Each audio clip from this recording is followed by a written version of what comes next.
Hi hello നമസ്കാരം. നമ്മുടെ ഇന്നത്തെ റെസിപ്പി വെള്ളപ്പയർ ഉപ്പേരി, അതായത് വൻപയർ ഉപ്പേരിയാണ്. ആദ്യം തന്നെ വെള്ളപ്പയർ നമ്മൾ 2 മണിക്കൂറോളം കുതിർത്തി വെച്ചിട്ടുണ്ടായിരുന്നു വെള്ളത്തിൽ. ഇനി നമ്മൾ അതിലേക്ക് കുറച്ച് കല്ലുപ്പിട്ട് കുക്കറിൽ ഒരു 5 വിസിലോളം നന്നായിട്ട് വേവിച്ചെടുക്കാം. അങ്ങനെ വെള്ളപ്പയർ നല്ലോണം വെന്ത് വന്നിട്ടുണ്ട്. ഇനി നമുക്ക് ഉപ്പേരി ഉണ്ടാക്കാൻ ആവശ്യമായതാണ് സവാള, വെളുത്തുള്ളി, പച്ചമുളക്, കറിവേപ്പില. ചീഞ്ചട്ടി ചൂടായതിലേക്ക് നമ്മൾ എണ്ണ ഒഴിച്ച് കൊടുത്തിട്ടുണ്ട്. അതിനുശേഷം കടുക് ഇട്ട് കൊടുത്തു.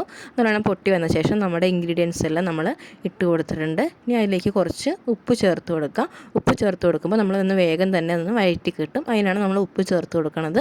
അത് നല്ലോണം ഒന്ന് വഴറ്റിയെടുക്കാം. ഇനി നമ്മൾ അതിലേക്ക് കുറച്ച് മഞ്ഞൾപ്പൊടിയും കുറച്ച് മുളക് പൊടിയും കൂടി ചേർത്ത് കൊടുക്കാം. ഇനി ആ പൊടികളുടെ പച്ചമണം മാറണ വരെ നല്ലോണം ഒന്ന് വഴറ്റിയെടുക്കുക. അങ്ങനെ പച്ചമണമൊക്കെ ഒന്ന് നല്ലോണം വഴങ്ങി വന്ന ശേഷം നമുക്കിനി ആഡ് ചെയ്യാനുള്ളത് നമ്മുടെ വേവിച്ച് വെച്ച വെള്ളപ്പയറാണ്. അത് നല്ലോണം വഴറ്റി കിട്ടിയിട്ടുണ്ട്. ഇനി നമുക്കതിലേക്ക് വെള്ളപ്പയർ ആഡ് ചെയ്ത് കൊടുക്കാം.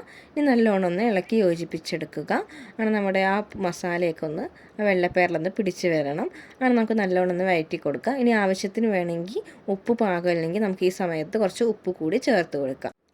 നമുക്ക് ആ വെള്ളം ഒന്ന് വേഗം തന്നെ വെറ്റി വരാൻ വേണ്ടി നമുക്ക് ഏതെങ്കിലും ഒരു മൂടി കൊണ്ട് നമുക്കൊന്ന് അടച്ച് വയ്ക്കാം. അങ്ങനെ നമ്മളൊന്ന് അടച്ച് വെച്ചിട്ട് നമുക്കൊന്ന് വേവിച്ചെടുക്കാം. ഒന്ന് അടച്ച് വെച്ചിട്ടുണ്ട്. ഇനി നമുക്കൊന്ന് തുറന്ന് നോക്കാം. അങ്ങനെ നമ്മുടെ ഉപ്പേരി ഏകദേശം റെഡിയായി വന്നിട്ടുണ്ട്.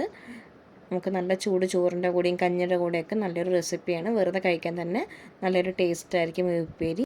അപ്പോൾ നമ്മുടെ റെസിപ്പി ഇഷ്ടമായെങ്കിൽ ലൈക്ക് ചെയ്യുക, ഷെയർ ചെയ്യുക, സബ്സ്ക്രൈബ് ചെയ്യുക. താങ്ക്